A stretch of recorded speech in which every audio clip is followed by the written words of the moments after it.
Aloha, ladies. You guys can't see it, but I'm doing a dance that Hawaiian ladies do on the She's TV. hulaing. Coming to you from the beautiful island of Maui this week. Okay, you're in Maui. My sister was like, "Where's Lucy?" And I'm like, "You know what? I got no idea." She's on the island. You never listen to a thing I say. That's okay. No, because there's like so many islands, and I thought there would only be like one of the hotel that you're staying at, but there's like loads of them. So I was like, "Oh, they're at that place," and she was like, "Yeah, there's one of those like on every island." I was like, "Oh, okay." Well, then I don't know where they are. You need to get out more, girl. Yeah, that's a fucking understatement. We know this. Everyone knows this at this point. Well, I miss you. It's so good to see your face. Nice to see you too. You look so tanned and lovely. Yeah, pretty sunburned. It's nice to see you looking like that because usually you don't really go outside. Yeah, you're a bit of a house cat. So it's nice to see that you've been roaming free and wild. I have been. I've been frolicking in the ocean. I've been climbing volcanoes. It's been wild. You texted me yesterday saying, "I'm going snorkeling. I'm so scared." I was terrified. And I said, "Bitch, what are you scared of snorkeling? Who's frightened of snorkeling?" I'll tell you. You're on the top of the water. You're Listen, I don't need to defend myself on this, okay? But let's hear the full story from our guest as well, because she's got details that So, would you like to introduce our guest, your friend that you're sitting next to? I was wondering if I was gonna get introduced, and so I was just sitting here being like, should I jump in at some point? Should I just... maybe she forgot about me. You guys go the whole podcast without introducing me. I just don't say a word. We're like, oh yeah, she's here too. I didn't know. I am honored to introduce our guest this week. Oh my goodness, this girl is an incredible woman. You all might know her as Michaela Stone on Manifest, which has been the #1 streamed show in the U.S. for months and is returning on Netflix for its 4th season. Miss Melissa Roxburgh! Thanks, Welcome to the show, Melissa. Thanks for having me. Thanks for being here. You said that you didn't sleep good, so you might say some weird things, and I said that you're in the right place. Absolutely. We had a crazy night, let me tell you. Oh my God, tell us about it. I can't. Crazy You're for all us. Crazy for Hawaii. Crazy for what we've been doing. Because put it in normal context, and that's just a night out. It's just crazy dinner. for a couple of grandmas. Yeah, Lucy, there's no story. We went to dinner. That's all that happened. Hey, we went to the beach after. We Excuse did go to me. the beach. That's true. Did you guys just go to the beach and have some cocktails and frolic in the water at night? Like, We did that in the sunset yesterday, and we got carried away, and we had like an Magic hour 8-hour times photo 10. shoot. Oh, it paid off. Enjoying Maui, right? Taking selfies, great. Doing That's photo what we shoot. want everyone to hear. Went to Maui for some spiritual experiences and just, Instagram. No, I'm downplaying Instagram, or it didn't happen. Your picture is great. Your picture was great. We Lucy. It was have worth it. we have had a very spiritual time. It's a beautiful energy here. It's very healing and grounding. The air is Oh, it's silky. thick with magic. I was going to say it was light. Like, it's nice and, airy. It is airy. Yeah, I feel very Airy with magic. aired out. Oh my God, what am I saying? like that was very poetic, Melissa. You went, "Oh, it's silky." But it is. So we were driving in the car, and our friend had a convertible, so there was just wind, and you put your hand out the side. And I don't know about Rich. Rich. Yes. Oh, yes. Friend Yeah. Rich. Our friend with a convertible. We have a friend with a convertible. You put your hand out the side, and I feel like in other cities, it kind of feels like there's more pressure against your hand when you're doing that. But here, it just felt like you were putting your hand through water. It was so strange. I didn't know you were having that experience when we were driving. Yeah. You were very quiet. Oh, it was beautiful. Oh, it was. Yeah. Yeah, and the other cities that you're in, that feeling that you're feeling is like smog and pollution. Dirt. Corruption. Yeah. That's the cancer that's in the air. So everyone's happy on Maui, and that's why it's, okay, got it. silky air. Silky. Oh, man. Yeah, we did the road to Hana. Took us all day. We stopped at gorgeous waterfalls that I did not go in. Mother. Melissa, on the other. But, Are we allowed to swear, by the way? Of course. Okay, great. Oh my God, yeah. I'm sorry. You can say anything on here. Okay. I don't do water where I can't see the bottom. Sorry. You know, like on those travel blogs, that beautiful lagoon. Yeah. With the waterfall coming down, and there's the person just, in the waterfall. Yeah, it and was you're like, you. I want to go there. Lucy went there and didn't do it. Who does that? Hey, she was such a badass. We stopped at this one waterfall because I wanted to get to Hana because I was starving, and she's like, "There's another waterfall. Can we pull over?" It was the most beautiful one. We get in there. It was huge. I saw it from far away. You could see it. It was enormous. But you had to hike to get in there, and then there came a point where you had to climb up this tree that had fallen really high, and that was the way through. And I was like, okay, this is where I stop. I'm good. And then she, instead of going up the tree, wades through this river to get to the other side and just keeps going. Far easier. Then you had to climb a rope up the side of a cliff. And then I lost her. She was just gone in the jungle. Yeah. And I said to our friend Rich, how long do we wait before we call, go get help? Because I don't know what's going on in there. It was jungle. And then 15 minutes later, I see this little blondie just creeping through the jungle and shimmying back down the rope and just wading through the river. I was so impressed. But that's because you are from the mountains of Canada. Mountain goats, yeah. Yeah. Yeah. When you grow up in Vancouver, you get forced to hike. There's actually something called the Grouse Grind, which is 4 kilometers up the side of a mountain. That might be wrong. I think I just made that up. I don't know what a kilometer is. Frick. I can't do the conversion. Anyways, literally, I couldn't even tell you how big the average mountain is. I really don't know. I don't know how big they are. Someone's listening to this being like, they're way off. It's not 4 kilometers, and wow. Yeah, we should fact check that. Yeah. Anyways, I'll do that. But it's basically just stairs up the side of the mountain. Wow. And it usually takes people an hour and a half, but it's just, this is what my point was. The hockey team in Canada, their training test is to see how fast they can go. It's a hard hike. And this is where we're starting to lose me a little bit. This is where the sleep's catching up. This is where we're on a tangent. We're not quite sure how we got here. Where I'm going. So the hockey team goes up this mountain to train. And how many times have you done it? My parents forced me to do it growing up. Oh my God. So now everything's easy compared to that. I was so impressed watching her just dominate that jungle. It was so exciting. I feel like I did it through you. Very mad that you guys didn't join me. It was very, very beautiful. Okay, you don't need to fact check the 4 kilometer thing. 2.9. Yeah. No, I want to know now. Okay, 3 kilometers. I overestimated. Okay. No, that's not bad. 3, 4, whatever. And that's about 1.8 miles. Oh my God, no. How many kilometers is Mount Everest? Could you check that for us? I could.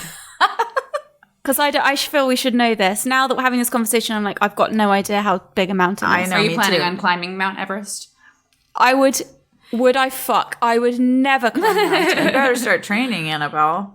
I would never climb a mountain. I'm not doing a marathon. I don't understand why people do it. Skydiving. Why? Oh my what? God, no. You would do that? I've done it. Oh my God, of course you. Oh my God. You're so brave. So No, I love a good adventure. And I would wade through the river with you. I'd climb up the rope. I'd do all of that stuff. But I'm like, there are people frozen who've been there for 50 years on Mount Everest because they stopped for a nap and then they died and then they're there now. Yeah, like they twisted that's their how ankle and they got left That's behind. how people tell their way up by like, oh, there's like Bobby with the orange hat. That's There's like when you're climbing, it's a thing. It's a rule. I'm just like, why would you do that? And they can't bring them down. It's too dangerous. So if you die up there, like you're up there. Yeah. Wow. Yeah, it's a rule. Yeah. If you hurt yourself, they have to leave you behind because if they stop and try to help you, they'll die too. So, They'll die. yeah, Annabelle's right. Why would you do that? Yeah. I know. Thank I you. don't understand. But I mean, like, obviously their brains work differently and it's something that drives them in life. But for me personally, that just sounds like absolutely not. Mount Everest is 5.46 miles. Hi. Oh. No. Height in Height? kilometers. Okay. But I don't know about elevation. Yeah. Wow.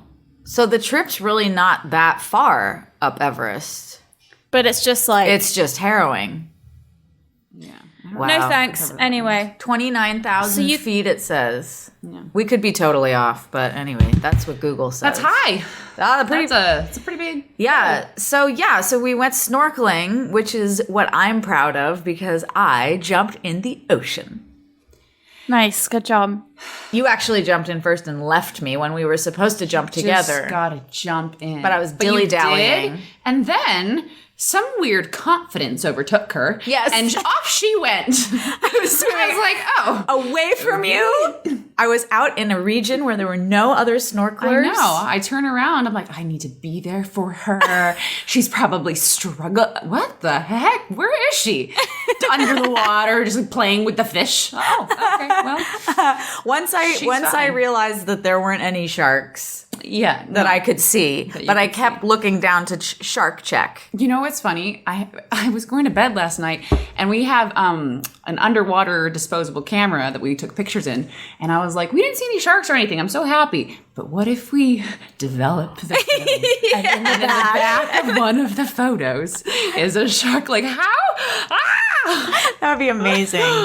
Annabelle, growing up in England, you didn't. There's no snorkeling in England. No, I mean, there probably is places you can snorkel, like in Cornwall and shit, but no, snorkeling not a big part of my life. May surprise you to learn. But I was always like a total water baby, so I just couldn't get me out the water, and I was so unafraid, and I would swim out and just be out there all day. And now I am such a baby. If I'm splashing in the waves, I'll go in, and if something touches my foot, it's like, it's get me out of it. Crazy. It's just tragic. It makes me feel like such a loser. I mean, I go in anyway, but you know, when you're a kid, you're not aware of your mortality. Right. Right. You're just not.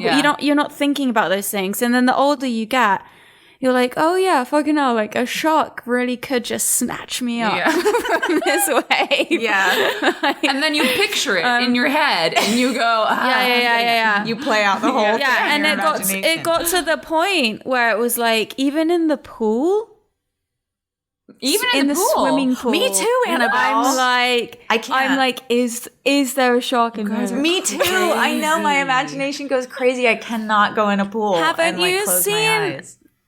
There was this film, and I think it was in like the early 2000s. It was called like The Big Blue or something, and there was like a giant killer shark. Yeah, it was called the Meg. No, before the Meg. There was a movie called there was like The Deep Blue or something. Oh, it was yes. like a sexy thriller with a shark, and it was like this fucking psychotic shark. And I think I saw that at a too young age, and then I was like, damn, like these sharks are for real, and they're not messing around. Oh, yeah. They'll come for you any place that you are. Yeah. You can be at your kitchen table, and that shark is fucking coming for you. Yeah. So you better watch out. I was in the water yesterday looking at all of us because there were like 50 people around us, and I thought, if I were a shark, I would love this. I would know exactly when they were coming, and I'd just come here every day and They come eat. here on a schedule, the idiots. No. Here's the thing about sharks is they don't really want to eat us. They generally don't eat people. They'll take a bite. Right. And then they go on their merry way. But that's the thing about them. They're not trying to eat us. And I try to remind myself of that when I'm splashing around. So anyway, enough about our shenanigans here. We've got some it sounds business to beautiful. it. Yeah, it's been really amazing. We're madly in love. We're just having a wonderful couples time here. It's been beautiful, honey. It's been lovely. And you're with baby. a few other girls as well. Nope, just us. We had some friends that have come and gone, and we met some friends, and he's off to his next adventure soon. And Yeah, he's going to some other island. yeah, but no, it's just Lucy and We're I just now. enjoying quality Good. couples time together. Just the two of you. Got Yeah. it. So let's So we have some business let's to just- attend to. We have some news, and we have some let's listener shimmy feedback. down the docket.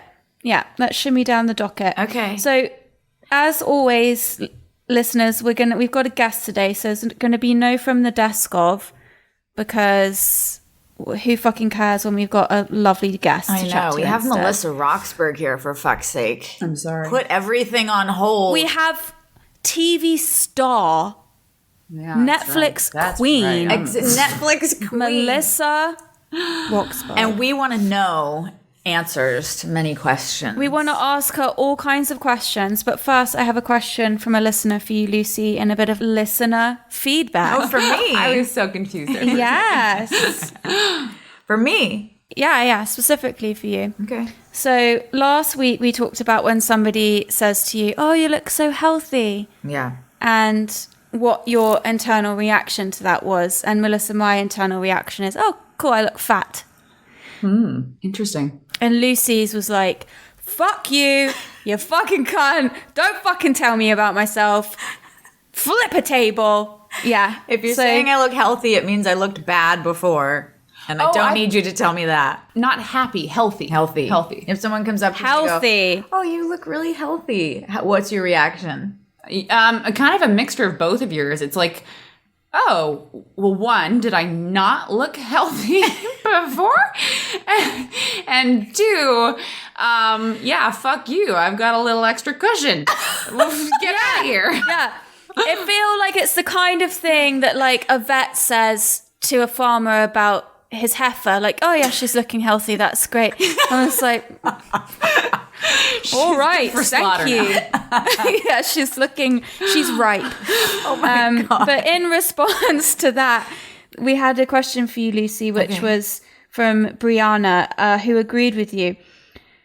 Actually, it was for both of us, but mostly it was you. Okay. And it says, "How do you feel being around people who constantly need compliments about themselves, their kids, their relationship, etc.? I personally can't stand to be around people who are fishing for compliments to feel good. It drains me, actually, and it angers me. And then what I do is I feel I want to do the opposite." And she doesn't say it, but I think she just wants to tell them they're a piece of shit. So how do you feel when people are fishing for compliments? Being around somebody who needs like reinforcement and compliments, like Validation. Validation. Yeah. This is for both of you.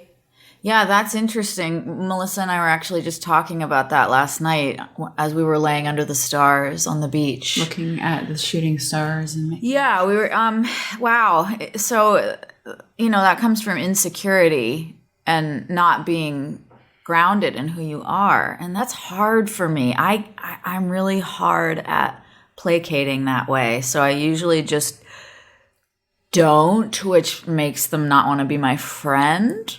And so I don't think I have a lot of friends that do that, because I don't really. You don't have a lot of empathy for people who do that, maybe, or No, because I've never been that kind of girl that's like, "How does this dress make me look?" Or like, "Do my legs look fat?" Because I know what I look like and I know what I like. So why would I care what you think about my dress? Yeah. That's very strong, and not a lot of people have that. I've also always been like that True. in like relationships. I've never been the girl who's like, "What do you think I should do?" Or "What did he mean when he said this?" I know what I think he meant and what. Do you know what I mean? Yeah. You know yourself. Yeah, I do. I mean, What I'm about not you, like, Melissa? I'm not like, you know, claiming to be, of course I have insecurities like everybody else. Of course I do. Of course. I just feel like I'm not really a girly girl in that way. But how I would handle it if a friend did is, I get in trouble though, because I sometimes tell the truth. I'm like, Interesting your legs that look you- chunky in that dress. Interesting that you identify that as like a feminine trait. I do identify that as a female trait. I think it's a bitchy trait, and I think women are more bitchy than men. A man acting bitchy like that is not appealing. But I don't think... Don't you think that men do it in a very different way? I feel that men seek their compliments, validation, and reinforcement in another way that's like equally as draining and insidious. Like It's sort how? of like, and like women, it will be like, oh, you know, how do I look? Or I feel so fat, or I'm whatever. Whereas I feel like men, it's a bit more, in my experience, it tends to be a little bit more like, well, don't you think that, you know, do you think that he's more fit than I am? Or why are you looking at him? Like, what's wrong with me? Or, you know what I mean? Like, I feel like when men, it presents themselves in that way, like, well, aren't you happy I've got like a better job? Or, you know, what about my new car? You haven't said anything about it. It's more that kind of vibe, I feel like, with men. Whereas girls, it's a bit more like pawing and kind of, you know. Yeah. I feel like like the first thing that comes to my mind with that for dudes is like, I gotta go to the gym. AKA, do I have to go to the gym? Tell me if I have to go to the gym. Oh, so they'll Like, say, they pose it as a interesting. statement as a and statement. see your response. Yeah, that's what I was trying to put in. Thank you for saying that, Melissa, because that's Yes. what I was trying to put into thought about what Annabel was saying. Yeah, I feel like women pose it as a question and men like bait it with a statement. A statement. A statement. What a male trait. I think that's very male to put bait out like that. And I think that's something, it's so funny that you're saying that. Okay. So that is such a male trait. It's like when they do things to make you dump them, they act out. So you will get sick of them and you'll be the one that takes the action in dumping them. Or, you know, that is bait. That is totally bait. That's a really smart comment. I agree. So that's like actually such a spot on way of putting it, I think. Men they leave bait out. Yeah. So you grab it and then your fucking hand gets ripped off in the trap. Oh, yeah. Yeah, so that's an interesting question from our listener. I hope I answered it okay. I feel like in a pretty cut and dry mood right now, so I could have finessed my answer a little better, I think. No, but it's all good. I feel like when somebody is like pawing for compliments, I'll give them a compliment that I believe to be true because I can see that they maybe need a little boost, but I'm not going to take it much further than that. And I especially can't stand it when people complain to me relentlessly about the same things and they fish for validation, reinforcement about the same things, like, oh, I'm fat. Okay, well then do something about it. Or I hate all my clothes, or whatever. I don't like my job, or, you know, my sister's really annoying me. Did you speak to her? No. Okay. That's the shit that I can't stand, is when somebody is just like asking the same shit again and again and again. I think somebody coined that term like 10 years ago, an asshole, where they're just like constantly asking you. They're not again and listening. again, the They're same just shit. asking. No, Yeah, they're just asking and not taking action. Like, Yeah. take action on I mean, your shit. I've for me definitely been is guilty of that. I mean, we all have. Yeah. Oh, exactly. everyone has. Everybody Yeah, has. everyone I think we has. need to watch it. I think when we find ourselves fishing for compliments like that, I think it's kind of self-centered.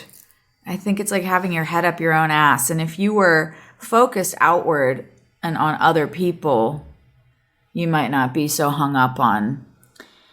I think it's a learning thing for sure, though. I mean, like in high school, you're figuring yourself out and Yeah. you're getting your identities from a million different places. Yeah, and so that's you do true. ask those questions because you're not sure. But I feel like it becomes unattractive when you're a mature, fully functional adult. Constantly looking for feedback rather than making and the I think effort It's to- like at a certain age, you should kind of know who you are and you should not have to ask people. Yeah. or you should be trying to figure it out. Yeah. Yeah. Whatever. I think you should also have safe space with people who love you to be able to ask. Because like I said, I said it very like direct. No, I never do that. But of course I have and will again. Yeah. In the lows of life, you do lows of life, you do need a safe place. There are plenty of times I'll turn to Will and go, do you think I'm pretty anymore or something? And he actually hates it. He actually reacts really badly when I do that. He does? Oh my what God. Does he do? If I fish for a compliment, he can't stand it. Like to him, and he says this to me, he's like, it is so unattractive to me when you say like, do you love me still? Or something like that. He just hates it. And I understand why, because God, scary. I know. And then I just laugh and whatever. But I'm glad he reacts that way because it like reinforces in me not to do that because I think it can be a bad habit. Well, you don't want to do it. I think if it's done with a sense of humor, that's one thing. That if you genuinely like, I get being like, oh, don't you love me anymore? Do you think I look pretty? Yeah. Like, I totally get that. But it's different if you like sincerely mean it. It just can be very draining if somebody's doing that as on the regular. Mm-hmm. I like to look at myself in the mirror when I've made an effort with like makeup or a dress and just be like, I look stunning. That's very important. Oh, yeah. That's very important. We dressed up last night and it felt good. Yeah. Yeah. And how many times did I compliment you? A lot. And I complimented you. She wore this sexy little pink dress and some heels. Okay. She walked out. I was like, who is this? And her dress was banging. She had this like get up going on with a long jacket over a short dress and heels. It was sexy. So good. So you guys are having a great couples holiday. We really we really are. Really into it. At the same time as I think it's energy draining to fish for compliments, I'm also very big on giving compliments, but not false compliments. Like Ooh, that is a great point. Lucy, you don't give fake compliments. And I can't stand it. And it tries to come out of my mouth and I just go, nope, I can't do it. Everything you say, I believe fully. And I think as a result of that. To answer that person's question for myself, how do I respond to that? I am a terrible liar. Me too. So if I cannot answer your fishing of a compliment with genuine like, yes, you look great, or yes, this is amazing, I just won't say anything. I'll be like, I don't know, because I can't lie. Thank you. That's what I was trying to say earlier. You said it much more beautifully than I did. Exactly. Yeah. But yeah. Okay, Brianna, that is the answer. Thank you, listener to your question Brianna. from the Witches Council. I hope that's been helpful for you. Wonderful. We always love hearing from our listeners. Keep writing in. We will keep answering your questions and giving shout outs. We love you all. Lucy, are we talking about your entry into the beautiful state of Hawaii? Oh, my entry into the beautiful state of Hawaii was very, very interesting. So we flew to Hawaii and we got here. Well, first of all, to enter Hawaii right now, you have to have a negative COVID test or be fully vaccinated. So we flew in because, Luce is fully vaccinated. That's right. And I checked websites and I called the hotel. Good to go. Fully vaccinated people welcome. We get to the airport. Come on in. Come on over. Fly on over. We get to the airport, 5.5 hour flight, and I can't get in. There's a little stupid security desk set up with these very unofficial. They might not let you back in if you unofficial looking airport staff. And they're checking everybody. Everyone else gets in fine. And they go, oh, okay, your vaccine card. Wonderful, wonderful. Oh, no. In the fine print on page 187. I mean, it really wasn't that fine, to be quite honest. Shut up. It was kind of big. It was rather large fine print. It was on the front page. Okay, shut up. It says, You have to be vaccinated 2 weeks prior to your trip. And I'd only been vaccinated like 3 days prior to the trip. So I was turned around, slapped back on an airplane. I had to fly all the way home to LA. I was on the plane that day for like 12 hours in total. And they wouldn't, and here's the thing, they wouldn't let you test at the airport, No. which I don't understand. They wouldn't let you sit at the airport? They wouldn't let me test. I couldn't test here. Oh, yeah. I couldn't. Yeah. No, nothing. And So silly. And it was a terrible day. It really was. But you know what? Keeping perspective. I'm healthy. I'm alive. I've got my limbs. I'm grateful. I'm fine. We've forgotten it now. But it was it was horrible. It was awful. I couldn't believe it. I was so impressed that you went back. I'm She sure forced me. Melissa came forced back. me. I didn't want to. I know you didn't. I could tell. I would have been No. so angry and I would have been so drained at that point that I just would have been like, fuck you, I'm not coming back. I was just overwhelmed by thinking about, because they don't pay for this. You have to pay for the flights and everything. And then I had to go back to LA, get a negative COVID test, and flew back the next morning. Thank you. Can you do an at-home one in LA or do you have to go to a doctor? You have to go to a rapid testing site, which is Hawaii approved. Yeah, a specific It was all good. I went home. I cuddled with my cat. I made love to my husband. I did the dishes, and I came right back. Some details didn't need to know. So we've forgotten about that now. We're in paradise, just on cloud nine. Extending and extending and extending. So shall we treat our listeners to hearing about Melissa's journey through her career and her upbringing and her young life? Shall we go for it, Annabel? Yeah, absolutely. Let's do it. Okay. Got my notes. Let me just pull up my notes. Melissa, for anyone who didn't catch it at the beginning, is the star on Manifest on Netflix. Your character is called Michaela Stone. Michaela is a cop, isn't she? She is a detective, yes. A detective. And for anyone who hasn't seen it, I haven't seen it because it's like quite a thriller-esque stressful thing, and I'm not meant to be watching things like that at the moment. Highly stressful. So it seems really stressful. So I watched one of those like 25-minute YouTube things where they like summarize everything for you. And I was sitting there watching it, and like every 2 seconds I'd be like, oh no, not him. Like, the whole time. Oh So I'm not sure. Summary. No, I couldn't even get through series 1 summary. So I'm not sure I can watch the program. Maybe next year I'll give it a watch, Melissa. Mel and I were in New York last winter, and she was shooting season 3 of Manifest, and she said, today I had blood in my eyeballs. That was my day at work. Apparently you were crying. You had to cry in the scene, and you were crying blood.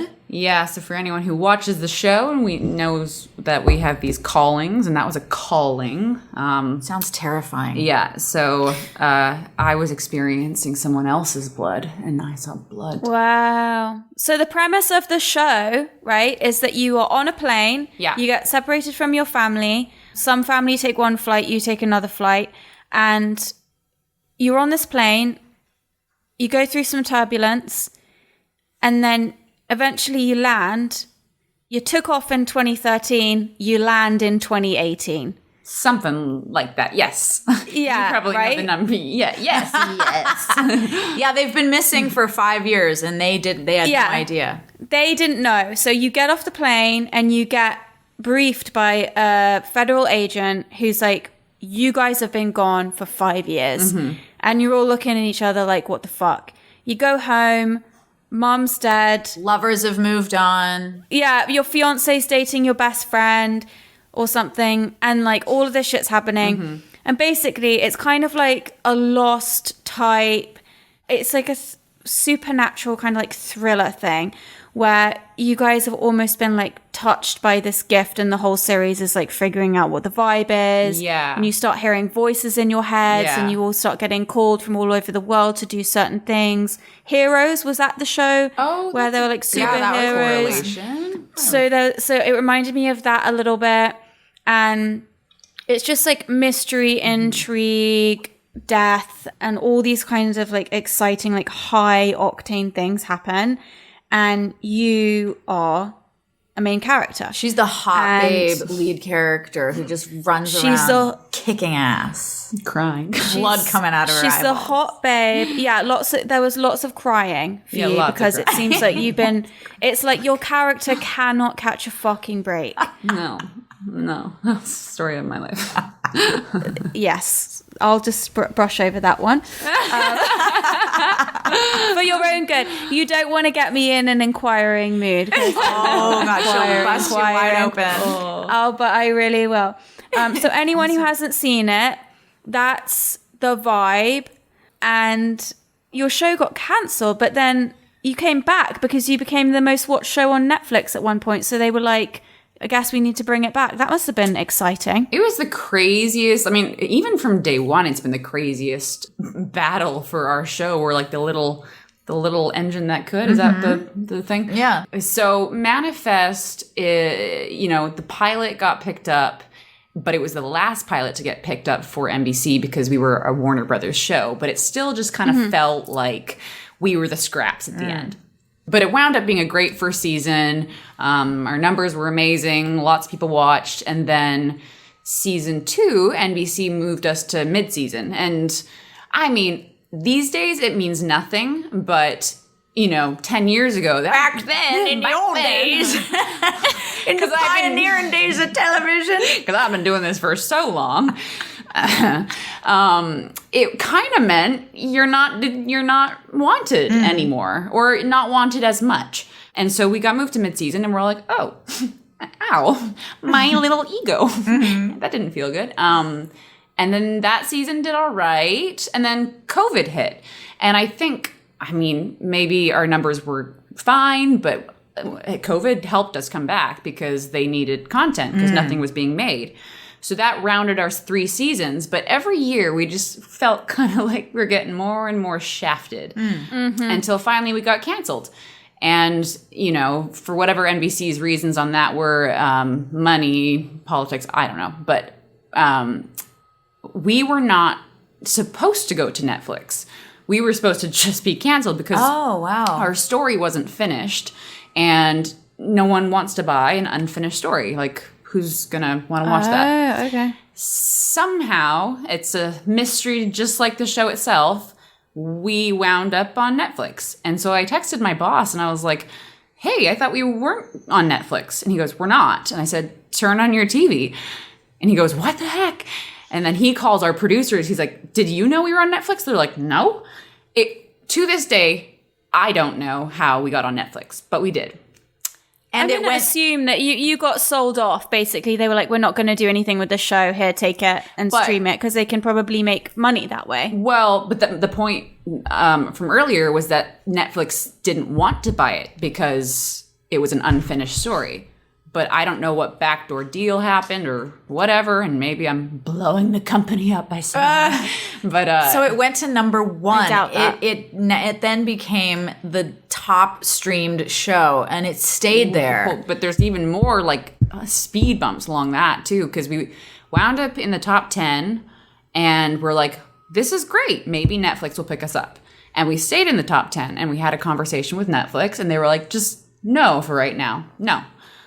And so we're like, all right, that's it. We're done. And then we stayed in the top 10. And we kept staying in the top 10. And again and again and again. And we stayed in the top charts for Nielsen ratings. And all of a sudden, this show that got canceled, everyone was watching. Everyone was weirdest talking about it. feeling, because it felt like we had just said goodbye to our baby. And now everyone was watching it. And so it was a confusing feeling, too, because we were still done. We were canceled. But everyone was watching it. And then, lo and behold, we broke some records. And Netflix was like, well, hang on a second. Hey, back up there. What's the did you say Nielsen? Nielsen ratings. So yeah, it's ratings that they use to determine demographics and the amount of viewers watching TV, and it was more on, networks. Like, like the 18 to 49 demo, they could see how many people in that demo were watching. So the higher your Nielsen rating meant the more people were watching your show. Okay. There's a funny side note. Manifest was number 1 on Netflix. And number 3 on Netflix was a movie that I had done called Mother's Day, directed by Gary Marshall. So Melissa's project was number 1. My project was number 3. And in between us was this show called Too Hot to Handle, which Melissa forced me to watch during COVID. She forced me to watch. I'm sure people know it. People love Too Hot to Handle. It came straight after Tiger King when we were all binged up on that. Oh my God, Tiger King. And then Too Hot to Handle. What a simpler time. Simpler times, say. Tiger King times. Life was good. Tiger King was all the rage. Drinking at 11 a.m. Yeah, so we binged on Too Hot to Handle, which is a ridiculous It show. was the worst, but you can't stop. You can't stop it, I know. And so it ended up being Between Us on Netflix, which was very funny. And I sent you a screenshot and added you on Instagram. I thought it was hilarious. But then, yeah, so now the show's been picked up on Netflix. Congratulations. Thank you very much. Cheers. Cheers. Cheers, Yeah, Annabel. that's amazing. Cheers. Cheers to that. Have you filmed the season, or are you just about to? So we're going to go do 20 episodes, and we start in November. Woo-woo. And where do you film? In New York. New That's York. so cool. So happy. I love New York. Yeah. Yay. It must be so nice to be there and be working as well. How Yeah. fabulous. I mean, I don't think New York is a city that you just go to hang for months An and extended months. period of time. Yeah. First of all, you'd go broke very quickly. But yeah, no, it's nice. The city's motivating. Like, I feel like I like working in that city because everyone's got 100%. this like get up and go attitude, whereas I don't feel that in LA. In LA, I'm like, I'm just gonna hang. I'm just going to lay by this chill tree out. today. By this tree. It'll be I sunny feel tomorrow. like in New York, you like get off the train and it's like you can fucking, when you're going from the airport, I don't know if you guys probably don't take the train because you're probably too fancy, but you take the train from the airport and like as you're approaching the city, it's like you can start to feel the energy, even if it's 3 a.m. Yeah. You know, and you go into the train station and it's like there's dudes playing in a band, there's girls on a night out, there's kids kicking a soccer ball around. It's like it's alive all the time. It really is the city that never sleeps. It's just like It's electric. electric. It's pulsing. Yeah, you can feel it pulsating at all hours of the day and night. Okay. That was very sexual. Okay, the way you anyway. said that. Okay, yeah, it's like felt like very like been away weird from her and husband too pornographic. long. I've been away from my husband. To be honest, my main question for you, other than stuff about your show, is it says here in the notes that your father is a Baptist pastor. Mm-hmm. And your mum is a professional tennis player. Yeah. I guess I just want to know, one, have you seen The Righteous Gemstones? And two, how did, what was it like being raised with a Baptist pastor father? And I guess I just never thought about that being a thing in Canada. And I don't know why. I think of Canada as quite like a secular place, but maybe it's not, and I'm completely misguided on that. I don't, because I think about it as being a bit like England in a lot of its kind of systems, and there's lots of similarities because it's a Commonwealth country. I guess I just think about it as like maybe at maximum like a Christian place, but definitely like multi-faith, multicultural. We're not really one way or another. So Baptist for me, I'm like, wait, what? In Vancouver? Like, well, I guess I just didn't even. Baptist is, there's a scale of righteous gemstones to what I grew up in. And yes, I have seen that show. So isn't it such a good show? Oh my goodness. It just ridiculous. But you know what's so funny? Like that happens. Oh my God, does it happen? happens. Yeah. So that's not, you weren't Righteous Gemstones level Baptist. No, not daughter. at all. Okay. Not at all. We were not embezzling money from donations from the people in the church. No, I don't mean that. I mean more like you're like almost like a local hero. Celebrity and local hero, and you have your little compound, and you're like the Baptist, the pastor's daughter and all of those things. And it's like, I imagine it to be like that. Is it not? Definitely not. And it's so funny.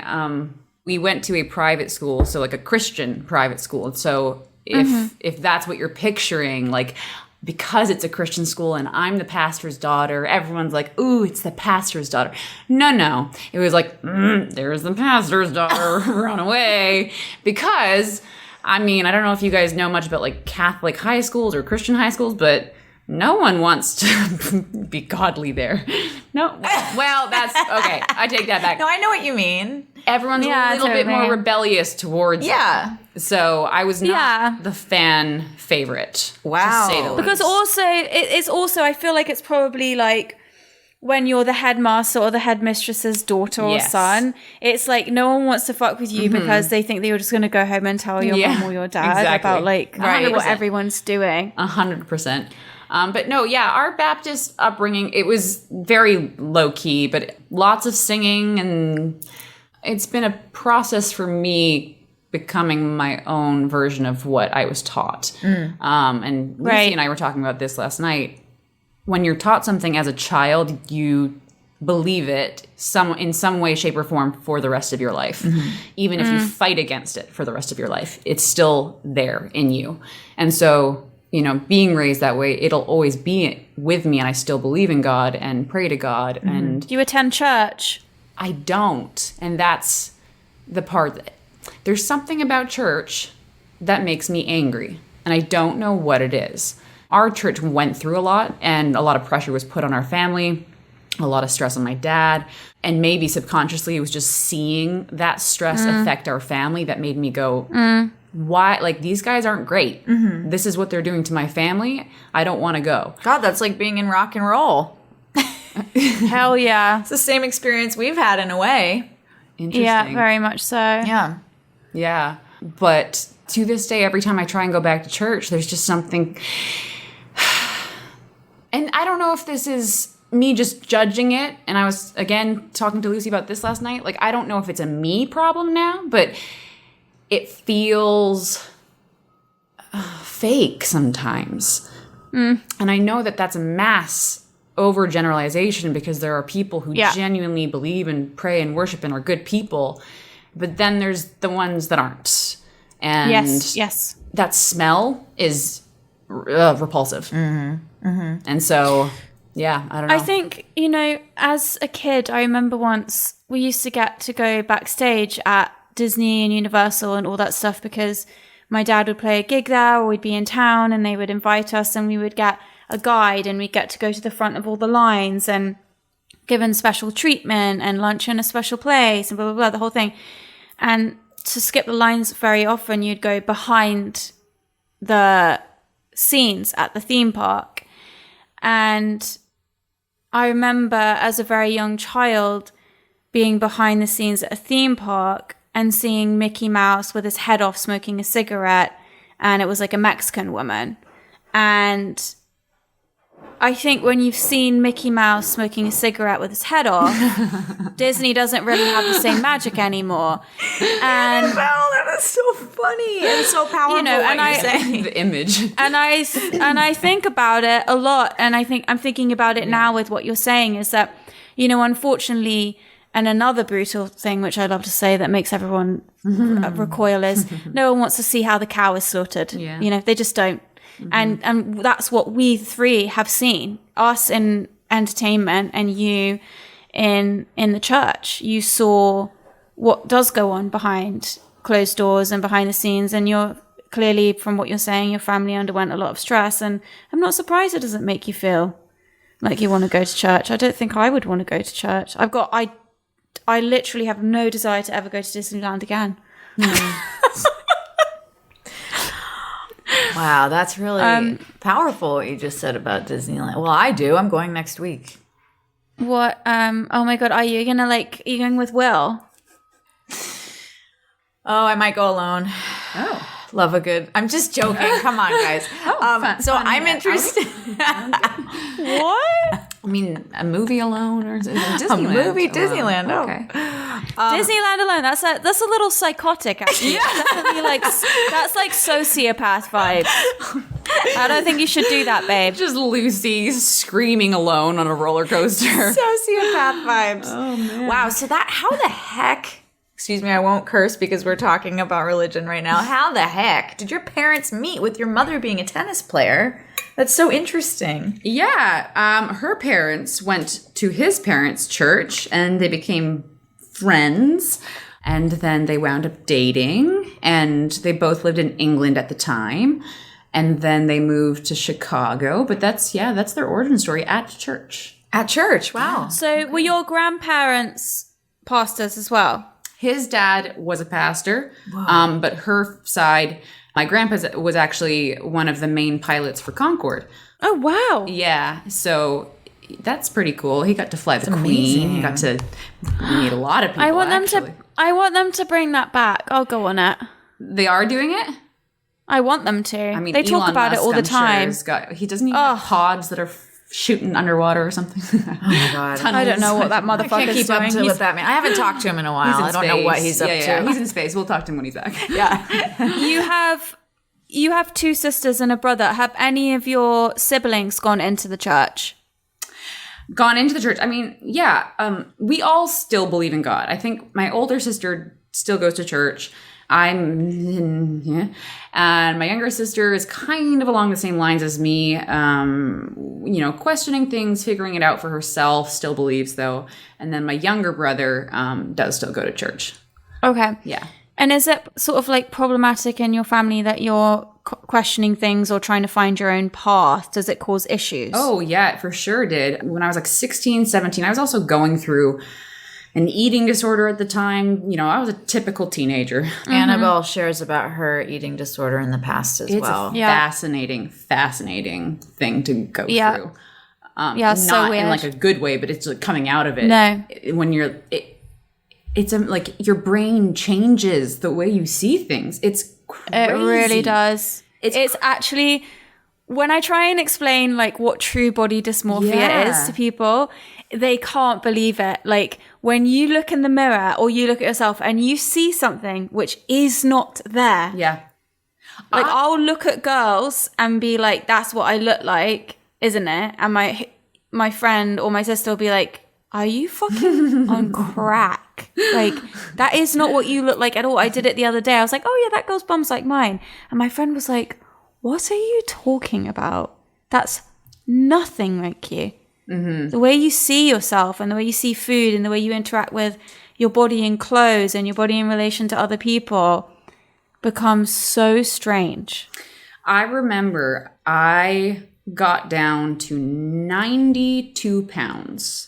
And I remember... Oh, wow. You got skinnier than me. I was not a healthy puppy. Whoa. And I remember looking in the mirror and going, I need to lose 2 more. I got a little fat. Whoa. Mm. And you're not fat, but you also... Like, it just doesn't connect the dots in your brain. You kind of do see what you look like, but it's not... It's a challenge for you. You're like, I need to control it, and I need to. And the minute you put on like a little bit of weight, the anxiety around that, oh my gosh, I have to get rid of it again. Like it's crazy. Do you still have echoes of that now? No, and that's funny because I know. So I actually wound up in the hospital because I got so skinny. I think the lowest I got was like 87 or something. Oh my God. Yeah, it was 89. Yeah, it was not good. I would go on, and I love running. I'm not like equating this to, because I still love to run, but I would run for like 2.5 hours every single day and eat, 2.5 hours at once, or would you go on several runs? No, at once. At once? At once, yeah. There's actually, I'm not going to segue into a runner's high because that is a real thing, but it was a drug in and of itself, going on these runs, because once you pass a certain point, the runner's high kicks in and you just keep going and going and going. But anyways, yeah, so I was in the hospital and I got put in a room with 3 other girls. And I would say 2 years ago, I bumped into one of those girls and she's still struggling. And it's been like, years and years and years. And she's still struggling with it. And it made me so grateful that something in my brain, I don't know why, call it God, one day went, you're done doing this. You're done. Yeah. It's time to you like live your life now. We've been talking a lot about that on this trip, about different things. And I've had that experience too. And to me, it felt like a SWAT team swooping in to save someone.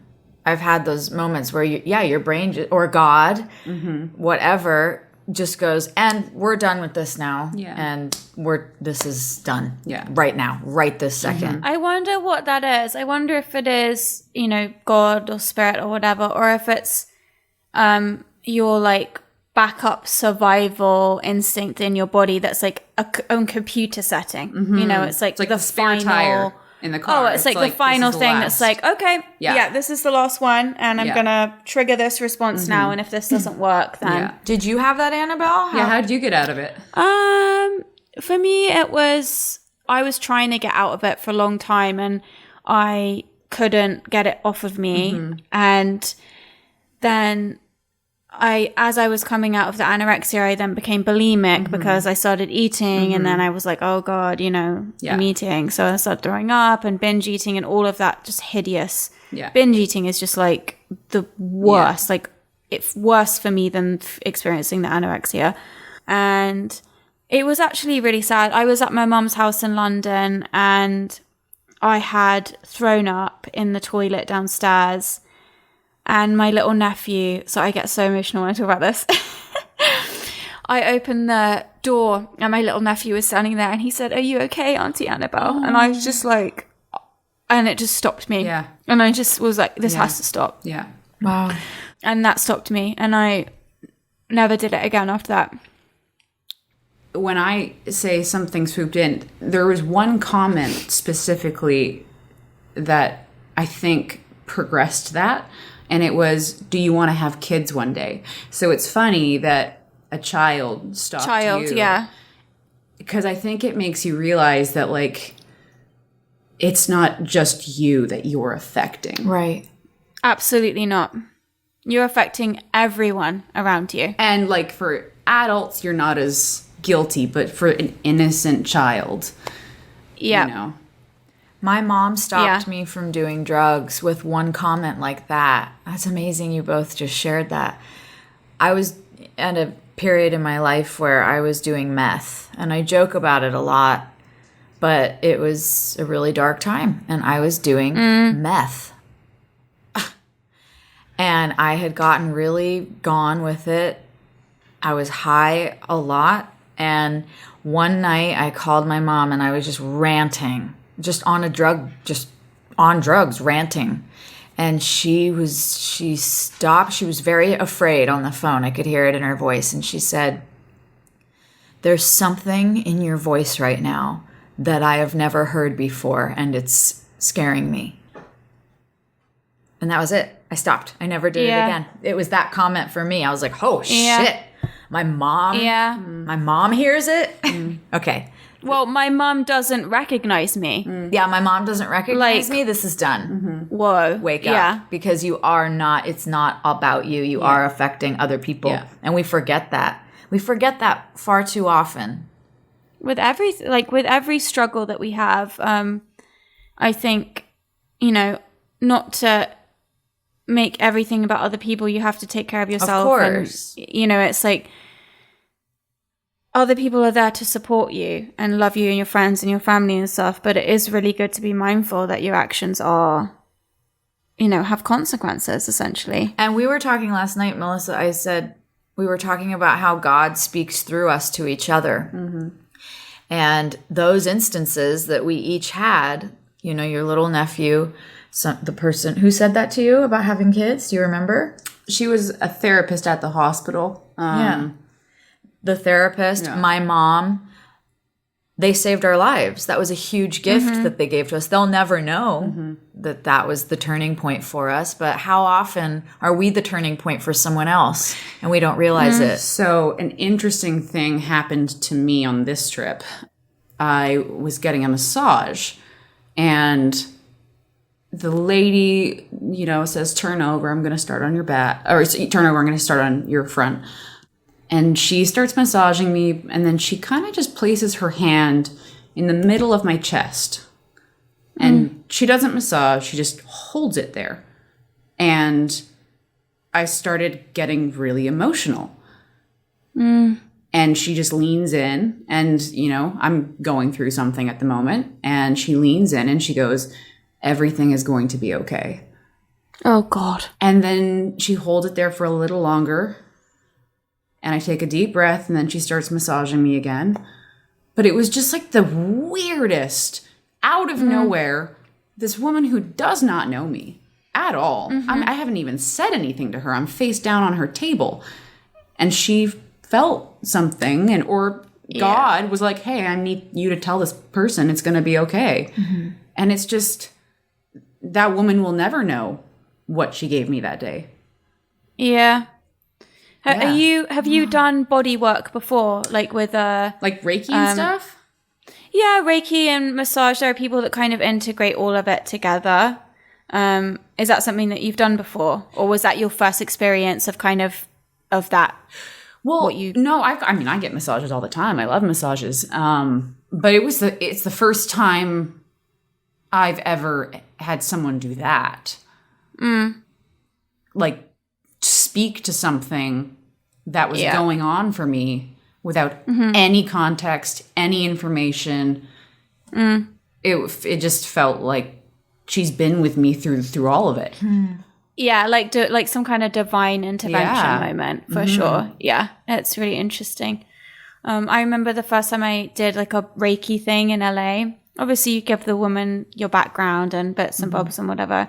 She's just doing cranial. Have you ever heard of this cranial sacral osteopathy, where they kind of just like hold your head in different positions? And it's apparently amazing for people who suffer with anxiety and depression. It really calms your nervous system down and whatever. And she fucking held my little head in this way and put her hand on my chest, and I lost it. Yeah. Same shit as you, just like lost it.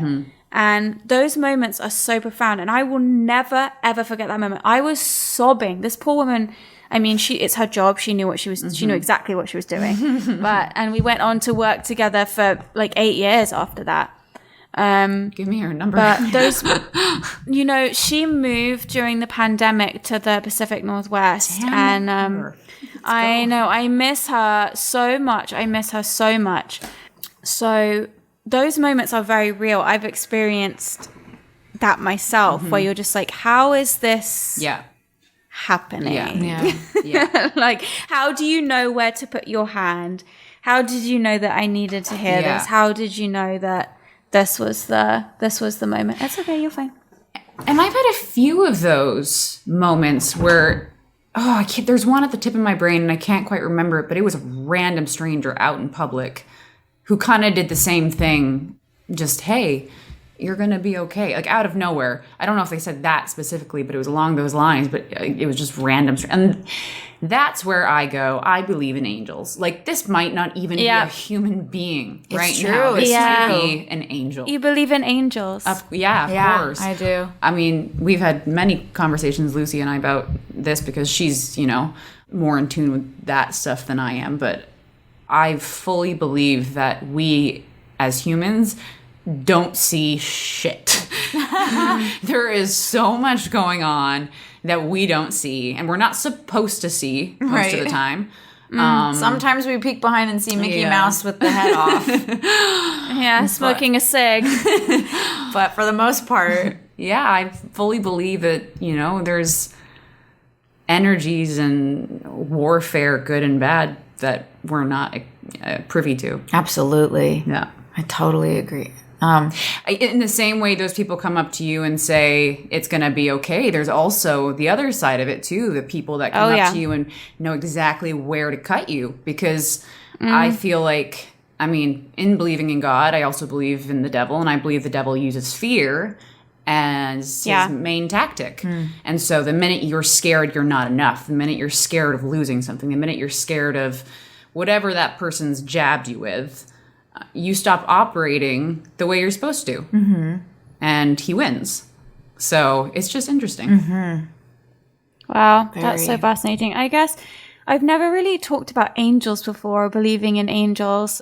I think that I don't know if Lucy shared with you, I lost my husband in November of last year.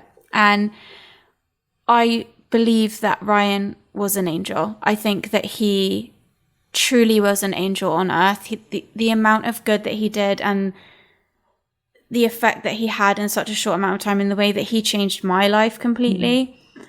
And my family, he met them once and he changed our entire family during that time. He would just go in and locate the pain point and do whatever needed to be done to alleviate the pain of whatever the situation was, whether it was emotional, whether it was financial, whether it was business. And he did it with everything. He applied it to everything. Wow. And I don't really know how else to make sense of it other than that is the work of an angel. It's his whole mantra was leave everyone better than you found them. And somehow that's exactly what he did. And it's the first time in my life I've ever thought about angels or believed in angels was in losing him so inexplicably. Somebody that was so good and affected so many people, to go like he did at the time that he did in his life, it's hard for me to think of exactly another explanation. He had so much to do. He would wake up at the crack of dawn and he would work until his head hit the pillow. He never felt he had enough time to do everything that he needed to do. And it was like he was just on a mission. It was like he was like a missionary. He was here to just do his job, and his job was to make people's lives better.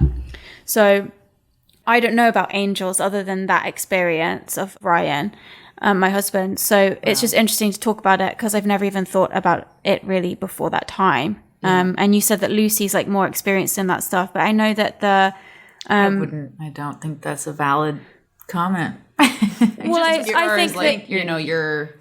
Well, I mean, I'm more like obsessed with it. Let's say I like study I'm sorry. Talk about it all the time. But that police officer. The police officer, yeah. Amber Leist. Amber Leist. I mean, that's an angel. I don't know if I've told you that story, Melissa. I'll spare our fans, fans, hey fans, our listeners, because we shared about Everyone's like, we hate your show. Yeah, I hate you. You suck.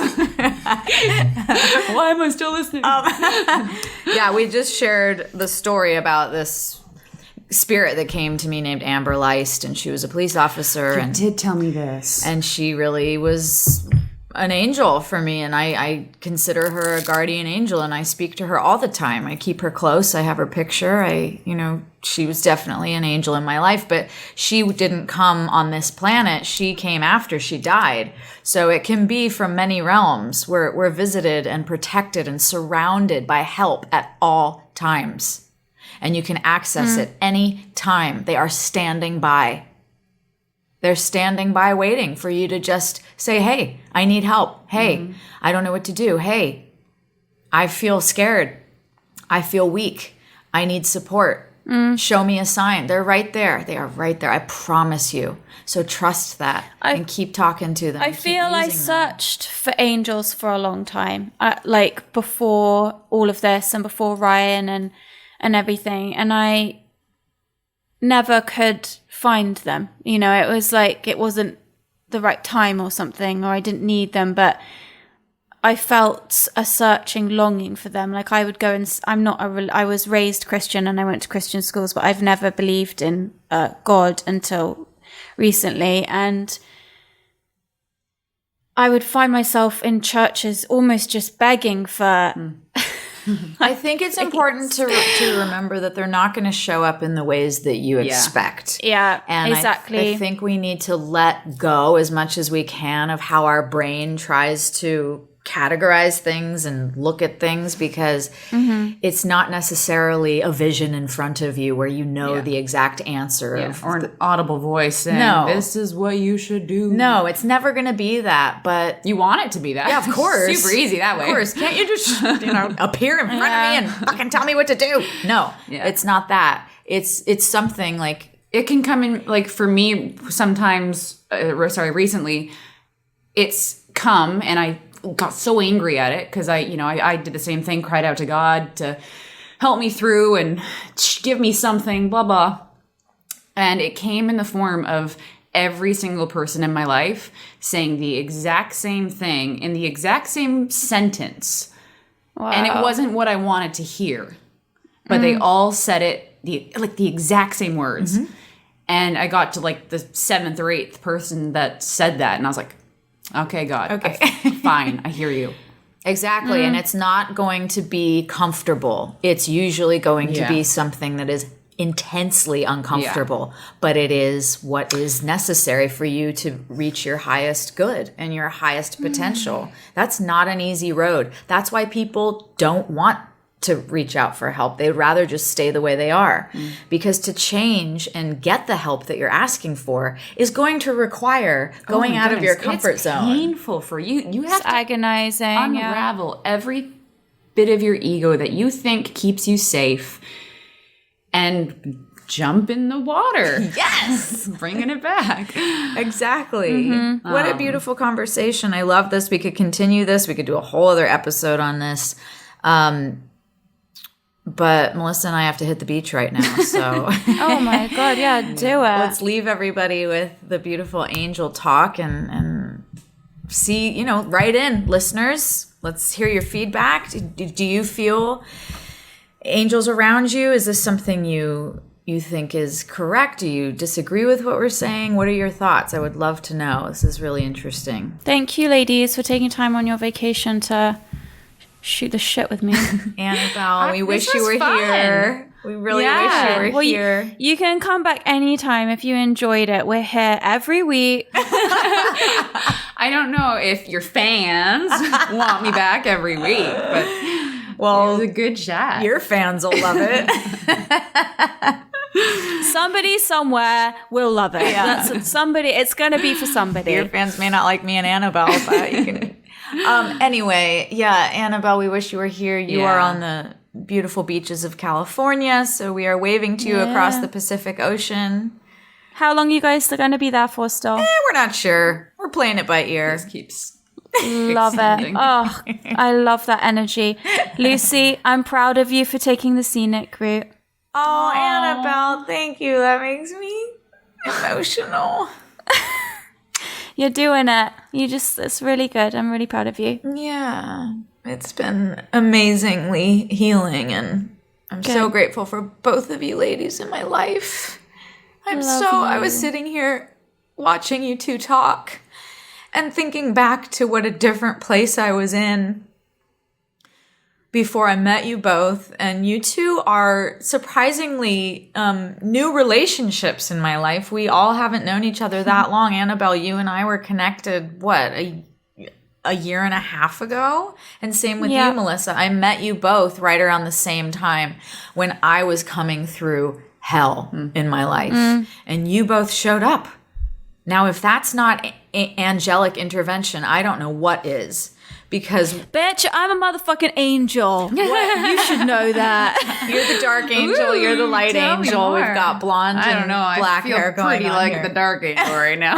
But I mean it. You two came into my life when I needed it most, and I always say it's never about the length of time that a relationship lasts. It's about the quality of the connection. I don't judge. Absolutely. I don't judge my life and my relationships based on the time they've been in place. I judge things by the quality of the connection. And you two are top fucking quality. And I admire you both and value you so deeply. And I'm just so grateful to have these friendships, and I can't wait for you two to meet in person. I know, I can't wait either. Well, Lucy, the feeling is mutual completely. It's like so crazy to me that we only met such a short time ago, yet literally one of the most important people in my life. And you've been by my side through all of this shit I've been through. You didn't have to do that. You didn't know me well enough to do that at all yet. You did. Can we take a moment to like applaud you? Because she did the same thing for me. Lucy. Lucy. She flew from England to New York because I was having a rough time. England, during COVID, where it's not easy to go from England to New York. She's a good friend. Oh my goodness. Thank you. She's an angel. Yeah. It's I guess how I show my appreciation for the people I love is trying to show up when I can, and I know I wouldn't do it if I didn't feel that you two would do the same for me. And you two are those kinds of people too. That's why we can see each other and recognize that in each other, and that is a happy life. That is success. The quality of our relationships, I think, is success. People think it's money and accolades and all this stuff. But if you have empty relationships, you are failing. So, damn, that is a statement I think that we should end on. That's food Something for thought, to man. take. It's heavy as fuck, but it's absolutely true. It's absolutely true. But thank you so much, Lucy. And also, see, the world didn't explode. Me and your friend are talking. Lucy doesn't like to I mix have a thing friend about groups. introducing friends. I like to keep everybody separate. But look at me, I'm doing so good. I think we know. compromised with the Zoom. Yeah, it's a Zoom. Yeah, so yeah, it's yeah, like, yeah, yeah. It's I'm easing into it.